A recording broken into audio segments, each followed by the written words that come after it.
ضرورت حاصل کرتا ہے، دنیا کو اپنی ضرورت کی حد تک حاصل کرتا ہے اور اس پر قناعت کرتا ہے تو دنیا اسے فائدہ پہنچاتی ہے، اور وہ دنیا اسے دنیا میں بھی فائدہ پہنچاتی ہے، آخرت میں بھی فائدہ پہنچاتی ہے، اور وہ دنیا اسے سکون میسر کرتی ہے۔ اور جب انسان دنیا کو ضرورت کی حد سے زیادہ حاصل کرتا ہے، اپنی خواہشات اور اپنے نفسانی خواہشات کی بنا پر ضرورت سے زیادہ جب انسان دنیا حاصل کرنے کی کوشش کرتا ہے تو یہ دنیا اسے تباہ و برباد کر دیتی ہے۔ جس طرح زیادہ پانی کھیتوں کو برباد کر دیتا ہے، اسی طرح دنیا کی کثرت، دنیا کی زیادہ محبت، دنیا کی لالچ انسان کو تباہ و برباد کر دیتی ہے۔ تو اللہ تبارک و تعالیٰ نے یہاں دنیا کی زندگی کو پانی کے ساتھ تشبیہ دے کر یہ بتایا کہ جس طرح پانی تمہارے لیے نعمت ہے بقدر ضرورت، اسی طرح دنیا میں ہم نے تمہیں بھیجا ہے تو دنیا کو بھی بقدر ضرورت حاصل کرو۔ جب دنیا تمہاری ضرورت کی حد تک تمہیں مل جائے تو ہمیشہ اللہ کا شکر ادا کرتے ہوئے زندگی گزارو، قناعت پسندی اختیار کرو۔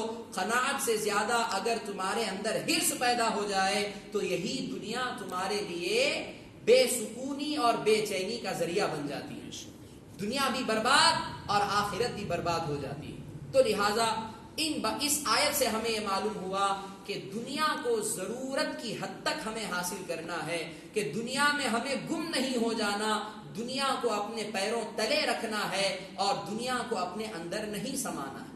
یہ درس اللہ تعالیٰ نے اس آیت مبارکہ کے ذریعے ہم تمام بندوں کو اللہ نے ارشاد فرمایا۔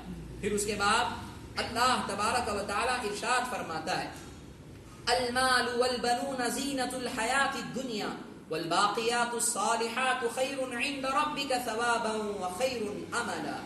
مال اور بیٹے دنیا کی زندگی کی زینت ہیں۔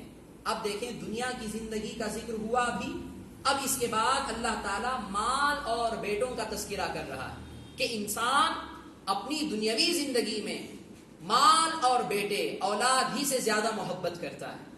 مال اور بیٹے یہ دونوں ایسی چیزیں ہیں کہ انسان چاہ کر بھی اور نہ چاہ کر بھی ان کی محبت سے اپنے آپ کو پیچھے نہیں ہٹا سکتا، کیونکہ انسان کے فطرت ہی میں یہ داخل ہے کہ وہ مال سے بھی محبت کرتا ہے اور اپنے بیٹوں سے بھی محبت کرتا ہے۔ اللہ تعالیٰ فرماتا ہے المال والبنون زینۃ الحیات الدنیا، کہ مال اور بیٹے دنیا کی زندگی کی زینت ہیں، آرائش ہیں۔ والباقیات الصالحات خیر عند ربک ثوابا وخیر املا، اور باقی رہنے والی نیکیاں، یعنی ایسی نیکیاں جو باقی رہنے والی ہیں، آپ کے رب کے پاس ثواب کی حیثیت سے اور امید کی حیثیت سے بہت بہتر ہیں۔ اب حضرات دیکھیں اس آیت کریمہ میں اللہ تعالیٰ نے مال اور اولاد کا ذکر فرمایا کہ دنیا کی زندگی میں انسان جو آگے بڑھتا ہے، حرص، لالچ جو اس کے اندر پیدا ہوتی ہے، ایک اپنی خواہشات کی وجہ سے، یا انسان کے اکثر و بیشتر انسان کی خواہش یہ ہوتی ہے کہ مجھے مال زیادہ ملے، مال سے محبت کرتا ہے یا اپنی اولاد سے محبت کرتا ہے۔ مال ایسے ذرائع سے کماتا ہے کہ اولاد کی خواہش کو پورا کرنے کے لیے نہ حلال دیکھتا ہے نہ حرام دیکھتا ہے۔ انسان کی ایک کیفیت بن جاتی ہے کہ وہ مال حاصل کرنے کے لیے کسی بھی طریقے کے ذرائع کو اختیار کرنے کے لیے تیار ہو جاتا ہے۔ اب اللہ تعالیٰ یہاں ارشاد فرما رہا ہے المال والبنون زینۃ الحیات الدنیا، کہ اللہ نے خود مال اور اولاد کو دنیا کی زندگی کی زینت بنایا، اور اللہ تعالیٰ نے ہر انسان کے اندر یہ امتحان رکھا کہ مال اور اولاد کو مد نظر رکھتے ہوئے کہیں اپنے خالق کی نافرمانی نہ کر بیٹھ جائے۔ یقیناً مال اور اولاد اللہ کی طرف سے نعمت ہیں، لیکن یہ نعمت اسی وقت ہوں گے کہ جب ان چیزوں کو سامنے رکھتے ہوئے اللہ کی نافرمانی نہ کی جائے، غلط راستے پر نہ چلا جائے، ان کی محبت کی خاطر اللہ کی رضامندی کو بھول کر اللہ کی ناراضگی مول لینا، یقیناً جب یہ چیزیں انسان کے اندر پیدا ہو جاتی ہیں تو یہی مال، یہی اولاد اس کے سکون کے چھیننے کا ذریعہ بن جاتے ہیں۔ تو لہٰذا انسان کو چاہیے کہ مال اور اولاد سے بے پناہ محبت کرے، اور لیکن وہ محبت شریعت کے دائرے میں ہو، وہ محبت اتنی زیادہ نہ ہو کہ تمہاری دین کے اندر خرابی پیدا ہو جائے، تمہارے اعمال صالحہ میں کمی آ جائے، اللہ کی فرما برداری سے تم اپنے قدم پیچھے ہٹا لو۔ اتنی زیادہ محبت نہ کرو کہ ان کی محبت تمہیں راہ خدا سے دور کر دے۔ تو لہٰذا ان کی محبت ضرور اپنے دل میں رکھو، اتنی محبت رکھو کہ تم ان کی محبت کے ساتھ ساتھ اپنے رب کو بھی نہ بھولو۔ المال والبنون زینت الحیات الدنیا۔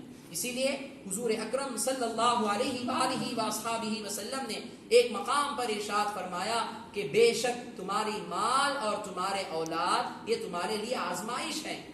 قرآن میں بھی اللہ نے بیان فرمایا انما اموالکم واولادکم فتنہ، کہ بے شک تمہارے مال اور تمہاری اولاد تمہارے لیے ایک آزمائش ہے، کہ اس آزمائش میں جو کامیاب ہو گیا یقیناً وہ دونوں جہاں میں کامیاب ہو جاتا ہے۔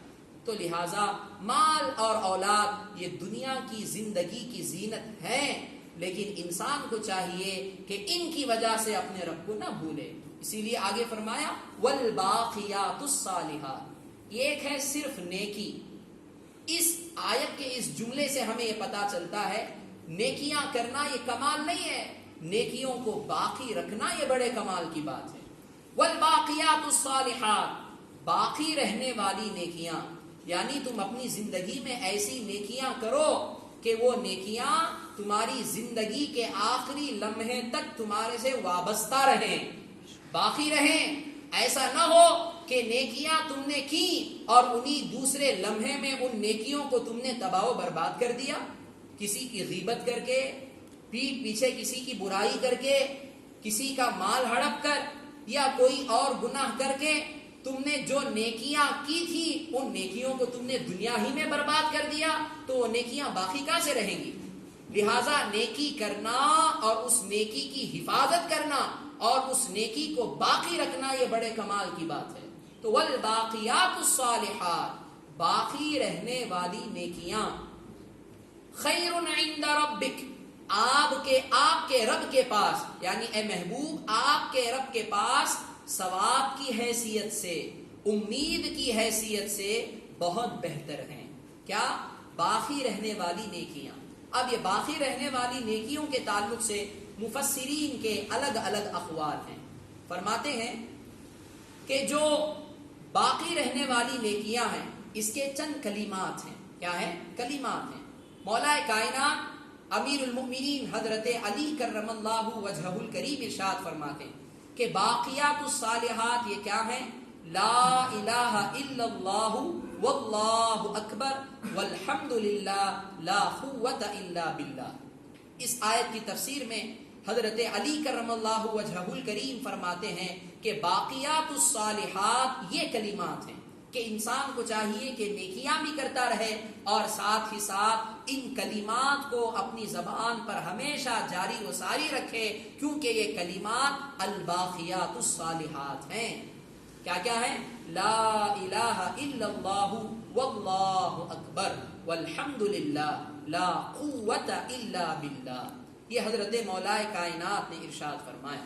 پھر اس کے بعد اور ایک صحابی حضرت سعید بن جبیر رضی اللہ تعالی عنہ حضرت عبداللہ ابن عباس رضی اللہ تعالی عنہما سے روایت کرتے ہیں کہ الباقیات الصالحات کیا ہیں؟ 5 وقت کی نمازیں۔ کیا ہے؟ 5 وقت کی نمازیں ہیں کہ جب انسان 5 وقت کی نمازیں ان کے مقررہ وقتوں میں ادا کرتا ہے تو یہ 5 نمازیں مقررہ وقتوں میں ادا کرنے والی نیکیاں یہ ختم ہونے والی نہیں ہیں، باقی رہنے والی ہیں۔ انہی کو صحابہ نے کیا فرمایا؟ الباقیات الصالحات۔ پھر اس کے بعد حضرت عبداللہ ابن عباس فرماتے ہیں کہ الباقیات الصالحات کیا ہیں؟ یعنی یہاں صحابہ نے اس آیت کی تفسیر میں ہمیں یہ بتایا کہ باقی رہنے والی وہ نیکیاں جو تمہارے رب کے یہاں اللہ کی بارگاہ میں جو تمہارے لیے بہتر ثواب ادا کرنے والی ہیں، بہتر اجر عطا کرنے والی ہیں، کہ جس کے ذریعے تم اللہ کی رحمت سے امید رکھ سکتے ہو، وہ نیکیاں کیا کیا ہیں اس کا ذکر کیا جا رہا ہے۔ پہلی کیا ہے کہ لا الہ الا اللہ واللہ